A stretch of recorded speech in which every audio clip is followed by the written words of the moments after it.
और डरते नहीं हैं, और ऐसे भी लोग हैं जिनकी 56 इंच की छाती और डरपोक हैं। मगर 1 रुपए के लिए आप अदानी को जमीन बिहार की छीन कर दे सकते हो, जब बिहार सिर्फ हिंदुस्तान का नहीं दुनिया का शिक्षा का सेंटर था।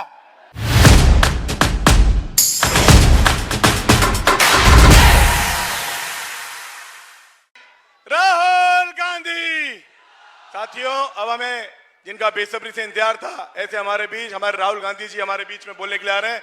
एक बार जोरदार ताली स्वागत करें राहुल गांधी, राहुल गांधी, राहुल गांधी, राहुल गांधी।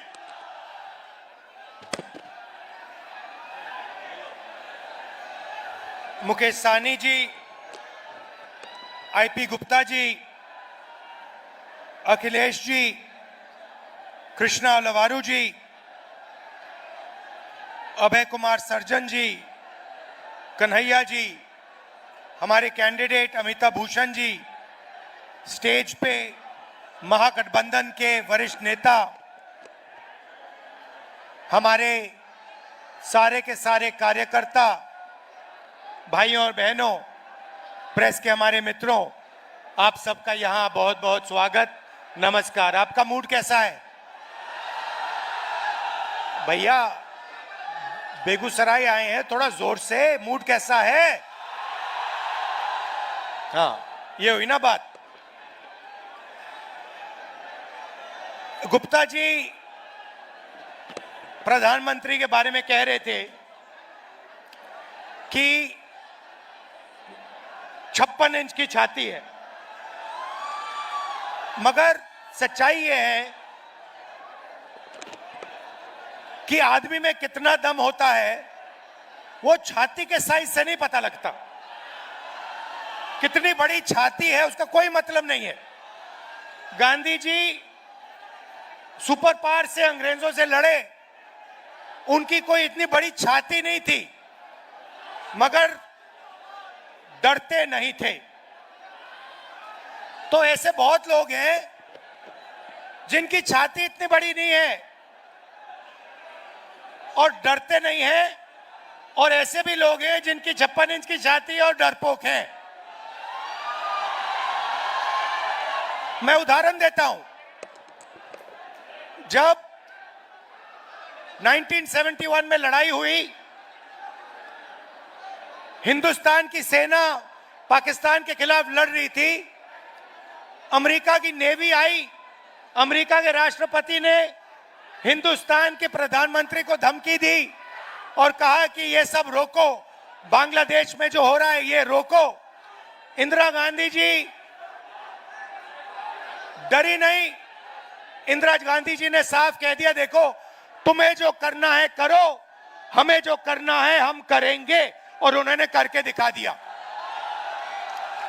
अभी ऑपरेशन सिंदूर होता है, डोनाल्ड ट्रंप का फोन आता है, नरेंद्र मोदी जो कहते हैं मेरी 56 इंच की छाती है, घबरा जाते हैं, डर जाते हैं। डोनाल्ड ट्रंप कहता है ये देखो सिंदूर बंद करो, और 2 दिन के अंदर नरेंद्र मोदी ने सिंदूर ऑपरेशन बंद कर दिया। तो मैं आपको ये बता क्यों रहा हूं, क्योंकि सच्चाई है कि नरेंद्र मोदी जी सिर्फ अमेरिका के राष्ट्रपति से नहीं डरते हैं। नरेंद्र मोदी जी का कंट्रोलर अदानी और अंबानी जैसे लोगों के हाथ में है। कुछ दिन पहले अमित शाह ने कहा कि बिहार में उद्योग लगाने के लिए जमीन नहीं है। तो मैं उनसे पूछना चाहता हूं, प्रधानमंत्री से पूछना चाहता हूं, बिहार में उद्योग लगाने के लिए जमीन नहीं है, मगर 1 रुपए के लिए आप अदानी को जमीन बिहार की छीन कर दे सकते हो। तो जब अदानी को जरूरत पड़ती है आप जमीन दे देते हो, मगर जब बिहार की प्रगति के लिए जमीन की जरूरत होती है तो आप कहते हो बिहार की प्रगति के लिए जमीन नहीं। धारावी में भी यही काम कर रहे हैं। लाखों करोड़ रुपए की जमीन, मुंबई की जमीन, धारावी की जमीन, ये अदानी को दे रहे हैं। धारावी में रहते कौन लोग हैं? बिहार के लोग रहते हैं, छोटा छोटा काम करते हैं। एंटरप्रेन्योरशिप करते हैं, उन सारों को निकाला जा रहा है, हटाया जा रहा है और अंबानी जी और अदानी जी की वहां पे मदद की जा रही है। तो यह सच्चाई है। नरेंद्र मोदी जी आपको भाषण देते हैं, आते हैं, वायदे करते हैं, चुनाव के दिन तक जो भी आप कहते हो वो कर देंगे, और चुनाव के बाद नरेंद्र मोदी ना बिहार आएंगे, ना आपकी बात सुनेंगे, चले जाएंगे। मैं तो कहता हूं अगली बार जो भी करवाना करवा लो। जैसे मीटिंग में आते हैं वो आप भीड़ से कहना, नरेंद्र मोदी जी ये सीट हम आपको जिता देंगे, जरा स्टेज पे डांस कर लो, और नरेंद्र मोदी डांस कर लेंगे। या फिर कहना उनसे, नरेंद्र मोदी जी हम आपको चुनाव जितवा देंगे, आप 2-3 योगा के आसन कर दो, स्टेज पे योगा के आसन कर देंगे। और चुनाव के एकदम बाद नाच गाना अदानी अंबानी जी कराएंगे। अदानी कहेगा, नरेंद्र मोदी जी मुझे बिहार की जमीन चाहिए, नरेंद्र मोदी जी दे देंगे। पटना का एयरपोर्ट चाहिए, नरेंद्र मोदी जी दे देंगे। तो ये ड्रामा चल रहा है। मैं आपसे पूछना चाहता हूं सीधा सा सवाल, आप बाकी प्रदेशों में जाते हो, क्या करते हो? बिहार की जनता जाती है, कर्नाटक जाती है, वहां पे कांग्रेस की सरकार है, बेंगलोर जाते हो, हैदराबाद जाते हो, महाराष्ट्र जाते हो। मैं आपसे पूछता हूं आपके लोग करते क्या है वहां पे? क्या करते हैं? नहीं, जोर से बोलो, क्या करते हैं? मजदूरी करते हैं। एक ऐसा समय था जब बिहार सिर्फ हिंदुस्तान का नहीं, दुनिया का शिक्षा का सेंटर था। नालंदा यूनिवर्सिटी का नाम आपने सुना होगा, सुना है नहीं सुना है? ये दुनिया की सबसे बेहतरीन यूनिवर्सिटी थी। हमारी सरकार थी, हमने फिर से, यूपीए की सरकार थी, हमने नालंदा यूनिवर्सिटी को फिर से चालू करने की कोशिश की, और फिर से दुनिया का एजुकेशन सेंटर बिहार में शुरू करने की कोशिश की। बीजेपी ने वो सब काम बंद कर दिया। और आज बिहार का युवा महीनों पढ़ता है, मेहनत करता है, और फिर चुनाव जब, और फिर उसको पता लगता है पेपर के 2-3 दिन पहले कि पेपर लीक हो गया।